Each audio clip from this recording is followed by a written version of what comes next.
Can you really start investing with just $100? The answer is yes. And in this video I'll show you exactly how, even if you're a complete beginner. Most people think you need thousands to invest, but that's a myth. The sooner you start, the better. If you invest $100 a month at 10% return, you'll have over $200,000 in 30 years. Stocks and ETFs. Use index funds like S&P 500, VOO SPY for stable growth. Cryptocurrency and Forex trading. Only invest a small percentage in Bitcoin, Ethereum, or in stable coins. Also, you can start Forex trading with major currency pairs like EURUSD, GBPUSD, or gold. High interest savings or bonds, low risk, but great for beginners. Side hustle investment. Use $100 to start freelancing or an online business.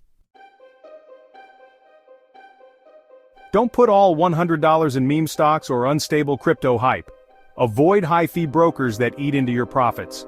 I'll put the best crypto and Forex brokers links in the description. Remember, patience is key. Investing is a long-term, life-changing game. Which investment option do you like best? Comment below if you have any question. Check the video description for the best broker links. Subscribe for weekly investing tips. Happy investment journey.